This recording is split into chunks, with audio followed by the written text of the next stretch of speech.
친애하는 시청자 여러분, 안녕하십니까? 저는 포스트 코로나 시대의 교회의 사회윤리적 책임이라는 제목으로 잠시 말씀을 나누려는 민종기 목사입니다. 참으로 우리는 21세기의 가장 역사적인 중요한 시대, 역사적인 기록으로 남을 것 같이 여겨지는 2020년대를 통과하고 있습니다. 포스트 코로나 시대, 지금 우리가 살아가고 있는 시대라 하겠습니다. 벌써 8개월 동안의 어려운 상황을 우리가 통과하고 있습니다. 교회가 모일 수 없어서 비대면 예배를 드리고 있고, 심지어는 성찬식도 드릴 수가 없어서 화면으로, 화상으로 성찬식을 집행해야 되는 그런 어려운 사회를 우리가 통과하고 있습니다. 그러나 이 세상에 어려움이 있다 할지라도, 그것이 도전일지라도 교회는 역사적으로 볼 때 그런 도전들을 잘 감당을 하면서 오히려 교회가 발전하는 기회를 삼았던 것을 기억할 수가 있습니다. 초대교회가 그렇습니다. 초대교회는 서기 150년에 이르렀을 때에 5만 명이 되지 아니하는 아주 약하고 작은 교회였습니다. 그런데 서기 350년에 이르렀을 때 200년 만에 로마 제국의 한 6천만 명 되는 그런 인구 가운데서 52.9% 놀라운 성장을 맞이하게 되었습니다. 200년 동안 매년 증가 속도가 3.4%에 이르게 되었습니다. 역사상에서 그렇게 빠른 성장을 이루었던 교회는 없을 정도입니다. 그러면 어떻게 기독교가 이와 같은 어려움을 뚫고도, 핍박을 뚫고도, 전염병을 뚫고도 자라날 수가 있었을까요? 서기 165년부터 시작해서 180년까지에 이르는 데에는 아주 안토니우스 역병이 창궐한 시대였습니다. 심지어는 마크스 아우렐리우스라는 황제가 전염병에 걸려서 죽을 정도의 그런 안타까운 상황이었던 것이죠. 그런데 그 가운데서 우리 기독교인들은 독특한 신앙의 스타일을 가지고 있었습니다. 당시에 로마 사람들이 믿는 그 종교는 이 전염병을 피해서 소개되어 다른 곳으로 도망치는 그런 소극적인 역할을 보여주었습니다. 이웃사랑에 대한 계명이 없었고요. 그리고 로마 교회에서 섬기고 있는 신들은 인간한테 화풀이를 하는 무서운 신이었습니다. 그러나 기독교인들은 그 어려움에도 불구하고 자신의 삶의 자리를 포기하지 않았습니다. 초대교회 안디옥 교회는 지금의 뉴욕의 맨하탄보다 2배 이상에 되는 인구密도를 가지고 있는 그런 장소였습니다. 반복적으로 14년마다 재해가 몰아닥쳤는데도 불구하고 그곳에도 기독교인들은 큰 교회를 이룰 수 있었고 많은 사람들에게 전도를 할 수 있었습니다. 그런데 그 말씀으로 전도를 하는 것보다도 훨씬 더 효과 있는 것은 전염병이 돌고 있을 때 주변에 있는 사람들을 도와주는 일이었습니다. 도망치지 아니하고 오히려 산 사람도 그냥 내어버리고 그런 사람들이 유기된 그런 상황에서 기독교인들은 오히려 피하지 아니하고 그 사람들에게 물을 주었습니다. 그리고 빵을 나누어 주었습니다. 그렇게 살아남은 사람들은 자신의 종교로부터 벗어나서 기독교인들에게 매력과 호감을 갖는 것은 너무나도 당연한 일입니다. 이렇게 기독교인들이 봉사와 사랑, 특별히 이웃사랑의 모습을 가지고 있었던 것은 교회 내부에서만 이웃사랑을 나누는 것이 아니라 교회 밖을 향한 공공성을 가지고 있었던 때문입니다. 그래서 많은 이웃들이 기독교권으로 돌아올 수 있었고, 또 죽음 앞에서, 전염병 앞에서 새로운 나라에 대한 소망, 하나님 나라에 대한 소망을 그들이 실제적으로 느낄 수 있는 기회가 되었던 것입니다. 특별히 로마 시대에 거의 버려졌던 여성들이나 아이들, 이런 사회적인 약자들에 대해서 긍휼의 마음을 가졌던 것은 로마 시대의 교회를 아주 매력적인 존재로 만들어 주었던 것이죠. 역사가 흘러서 이제 중세가 맞춰질 그 상황에 들어가면은요, 종교개혁 시대에 개혁교회들이 참 하나님 앞에서 이 공공성을 예증한 모습을 또 우리에게 보여주고 있습니다.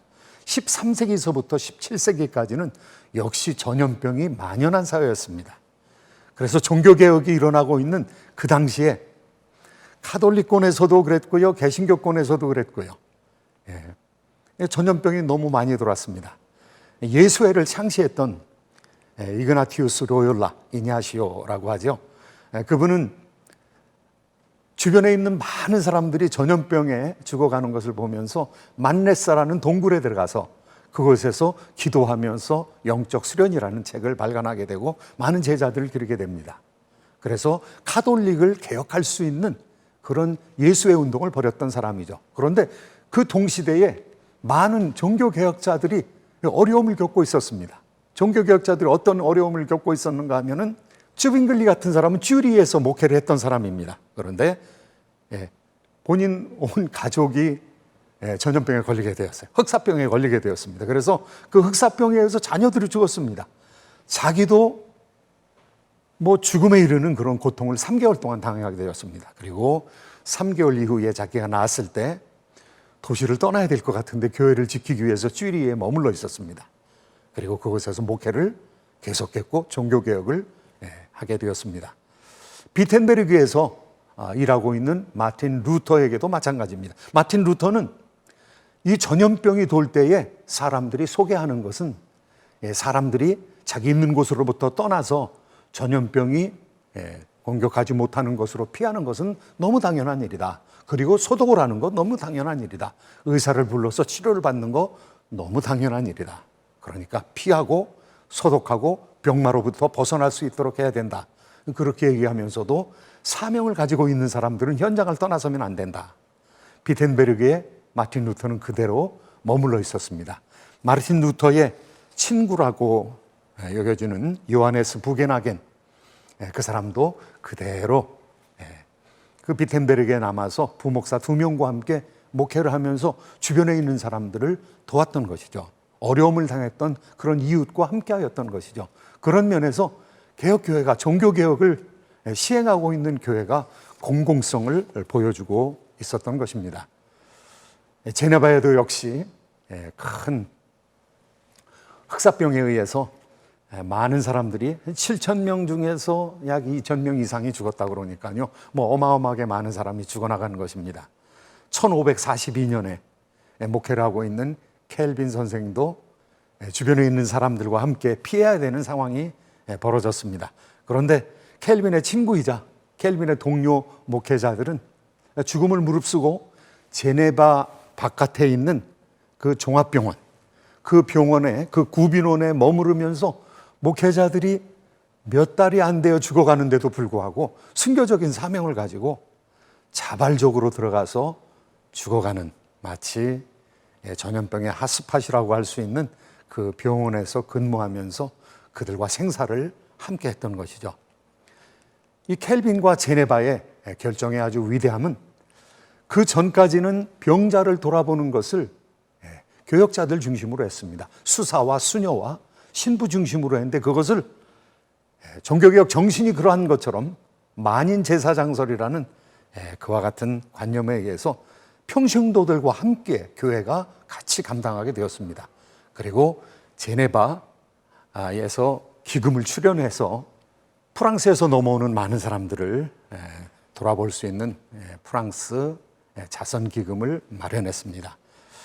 평신도가 함께 사역을 했다는 것이 가장 특징적인 것이고요. 그리고 그 공화국, 이 왕이 통치하는 곳이 아니라 함께 시의원들이 투표를 해가지고 뽑혀진 이 공화적인 공화정을 감당하고 있는 그 제네바의 그 정치적인 풍토는 나중에 청교도들에 의해서 영국 사회를 변화시키는 청교도 혁명으로 나타났던 놀라운 역사적인 그런 기록을 가지고 있습니다. 코로나 이후에 우리 교회가 어떻게 참으로 이 이웃에게 봉사할 것인가, 그것은 공공성에 대한 인식을 같이 하는 것입니다. 초대교회가 그러하였던 것처럼, 그리고 개혁교회가 그러하였던 것처럼 우리가 어떻게 교회가 섬처럼 고립되어 있지 아니하고 사회적인 책임을 감당할 것인가, 그 책임을 감당하기 위해서는 우리 스스로가 어떤 사람인가를 우리가 잘 기억해야 됩니다. 우리 스스로는 어떤 사람입니까? 참으로 하나님의 놀라운 복음에 의해서 변화받은 사람입니다. 같은 복음을 가지고 있는 사람들입니다. 같은 복음을 받은 사람들입니다. 같은 복음으로 말미암아 같은 구원을 받았습니다. 성령을 받음으로 말미암아 같은 하나님 아버지를 모시게 되었습니다. 예수 그리스도를 우리의 신랑으로 섬기게 되었습니다. 같은 신앙 고백을 하게 되었고요, 같은 세례를 받았습니다. 구원에 있어서는 지위고하를 막론하고 무차별적인 이 동일성을 가지고 예수 그리스도를 믿는 공동체에 포함되게 되는 것입니다. 그래서 우리가 공공성을 가지고 있다고 할 때 우리 내면으로 중심을 살펴보면 공동체성을 가지고 있고요, 그 공동체에 대한 연대성을 가지고 있습니다. 이것이 기독교가 세상을 향해서 가질 수 있는 공공성의 기본이라고 하겠습니다. 이러한 공공성을 가지고 있는, 이 공동체성을 가지고 있는, 연대성을 가지고 있는 교회는 자기 자신을 돌아보아서 평등하게 성도들이 함께 교회를 공영을 해야 되는 그런 사명을 가지고 있습니다. 공정함을 가진 공동체로 자라나야 되는 그런 교회 내적인 그런 책임감을 가지고 있습니다. 뿐만 아니라 이웃을 향해서 나갈 때에 어떻게 하면 공적인 선을 행할 것인가, 공선성을 가지고, 또 어떻게 하면 사회를 유익하게 할 것인가, 공익성을 가지고 이 세상으로 나가는 사람이 되어야 됩니다. 그러려면 어떻게 교회가 이 세상에 오픈해서 부끄러움이 없게 되는가, 그리고 공개성을 가지고 있는 공동체로 나가야 되는 것이죠. 또 한편으로는 우리가 이 세상과 잘 소통할 수 있는 공감성을 가지고 있는 공감성의 언어로 나갈 수 있는 저희들이 돼야 되는 것입니다. 이제 이와 같은 일을 위해서 우리가 역사를 돌아볼 때에 참 미국 교회는 그런 면에서 모범을 보였던 사람들입니다. 미국 교회는 청교도적인 배경으로 세워진 그런 교회입니다. 청교도적인 열정과 이 참으로 개신교회의 그런 기반을 가지고 세워진 그런 이 미국의 몇 개의 참 좋은 공동체가 있었고요, 그 공동체의 기원은 영국입니다. 그 공동체의 기원은 네덜란드입니다. 이 켈빈주의적인, 이 청교도적인 신앙을 가지고 있는 그 신앙으로 말미암아 새롭게 변화된 유럽의 몇 나라들이 있는데요, 스위스가 종교개혁을 통해서 변화되었습니다.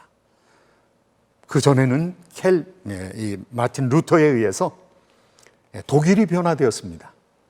이 독일과 함께 그 북구라파에 있는 노르웨이, 스웨덴, 이와 같은 나라들이 이 개신교적인 영성을 가지고 변화된 나라들입니다. 켈빈이 제네바에서 목회했던 그 전통이 스코틀랜드로 넘어갔습니다.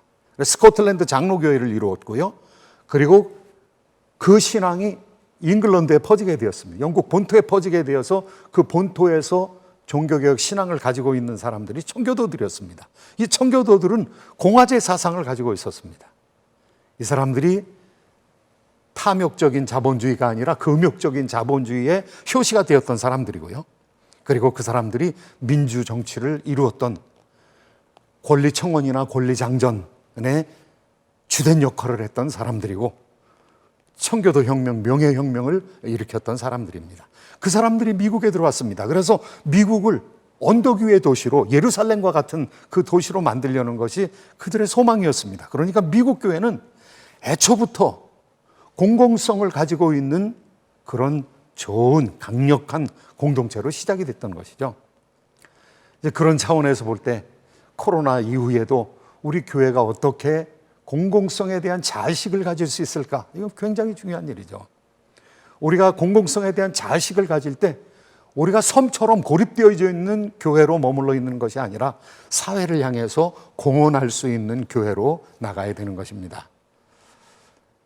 개신교도들은 교회가 중요한 것은 우리가 알지만은 교회와 함께 하나님의 나라의 통치가 온 세상에 이루어져야 된다고 생각하는 사람들이죠. 그래서 교회의 성역을 넘어선 하나님의 말씀이 정치와 경제와 사회와 문화와 예술과 모든 영역에서 집행되어져야 되고 그곳에 하나님의 주권이 실현되어져야 된다고 생각하는 사람들이죠.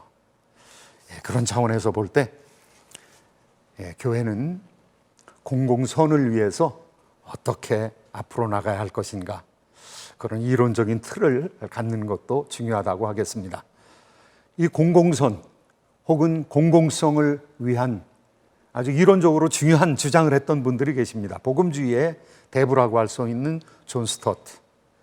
그는 사회를 위해서 우리가 할 수 있는 것, 가장 중요한 것이 복음 전파이지만 사회 봉사를 해야 된다. 그래서 사회로부터 어려움을 당한 사람들을 위해서 서비스를 해야 되고, 그 다음에 사회 활동을 해야 된다. 반복적으로 고통스러운 사람들이 생기면 사회 구조를 바꾸는 일에까지 기독교인들이 참여해야 된다고 그렇게 주장하고 있는 것이죠.